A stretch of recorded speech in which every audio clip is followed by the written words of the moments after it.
Hi friends, my name is Chaitanya Patki and welcome back to my YouTube channel. In this video, we are going to take a look at the squad which New Zealand selectors announced for the 5-match T20 international series, which is going to take place in New Zealand itself against Pakistan. The first T20 is going to be played on January the 12th in Auckland, and the final T20 is going to be played on January 21. Kane Williamson returns to the New Zealand squad. He will captain the side. And he was rested against Bangladesh actually in the limited over series. So does Devon Conway. Both of them were rested due to workload management. As we know that Kane Williamson unfortunately has had a series of injuries before, the elbow injury or the leg injury which he sustained while fielding for Gujarat Titans in the first IPL season. So it has been a long road to recovery. He actually also suffered a finger injury against Bangladesh despite scoring 80 odd runs. So it has been a rough road. So good from the New Zealand head coach Gary Stead as well as the team management to ease Williamson into the action and to manage his workload properly. Now he has given up the captaincy as well. In the absence of Kane Williamson in the third T20 international, Mitchell Santner is going to captain New Zealand. Mark Chapman retains his place after impressive displays against India. Daryl Mitchell, as we know, has faced a hefty prize from Chennai Super Kings in the IPL auction. Impressed one and all in the World Cup. Only man to score 2 centuries against India in the recently concluded World Cup. As we know that India were the most dominant team. Unfortunate that they didn't win the cup, but that is not the topic. He impressed one and all with his cutters, with his seam deliveries in the World Cup as well. Balls at a handy pace of 120, 125 can be an asset in the T20 format in the middle overs. So all is looking up well for Daryl Mitchell. Glenn Phillips, as we know, can bowl tidy off spinners in the middle overs. He bowled in the middle overs in the ODI format as well, just prior to the ODI World Cup. So he has also been gaining quite a lot of traction. As we know, he is a power hitter. He hits huge sixes. So it makes sense that both of them are in the playing 11, not only in the squad. Josh Clarkson, the right-handed batter, has been named as a replacement of Kane Williamson after the third T20. After the second T20, I think my sources tell me that the Kane Williamson will only play first 2 T20s. Let's see what happens. Mitchell Santner, who is going to captain New Zealand, as I said a few moments ago, in the third T20 international, is the premier all-rounder of the side. Left-arm spinner, magnificent bowler. Finn Allen has been struggling for form for quite a few series now.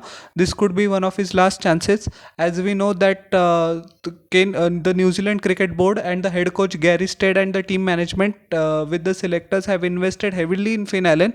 He has been seen as the replacement for Martin Guptill since the start of the 2022 ICC T20 World Cup, which took place in Australia, but he hasn't been able to deliver. He delivers in one game and he's flop for the next 4 or 5 games. So that has been the story of his career, unfortunately. So he needs to take this chance seriously. But a lot of serious boys, Pakistani boys, are going to come after him. So it is going to be a bit of a challenge. Devon Conway returns to the limited over formats once again. No surprises in that. Tim Seifert has been named. Ben Sears, the fast bowler who has impressed one and all in the Super Smash T20, has got an opportunity to display his talent at the international level. Is Sodhi, one of the best leg spinners going around in world cricket, has played for several franchises including in the IPL as well in the past. So it makes sense that he is in the squad. Lockie Ferguson, the fast bowler, he has had a rough few months. His economy rate has skyrocketed. He needs to learn a few variations and in his arsenal to develop like a good fast bowler. Matt Henry, who was also injured, but he has been announced in the squad.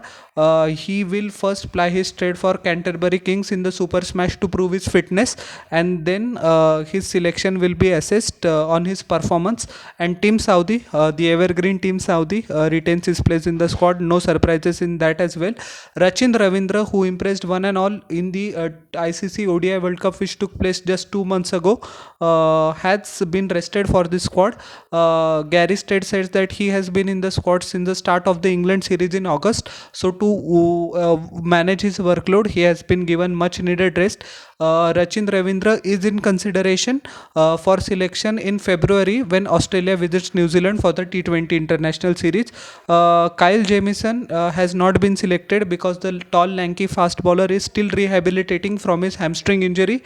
Trent Bolt and James Neesham have not been considered for selection, as we know that last year Trent Bolt told the New Zealand Cricket Board not to announce his name in the central contracts because he wants to prioritize T20 leagues and spend more time with his family, so he hasn't been considered for this series. Michael Bracewell is not in consideration due to injury issues as well.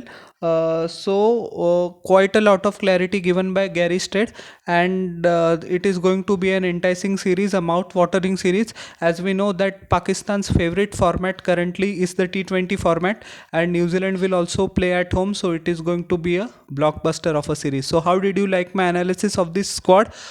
Please tell in the comment section below, and don't forget to like, share, and most importantly subscribe to my channel and share your thoughts in the comment section below. Your subscribing means a lot to me and I need it, so please do the needful. Thank you.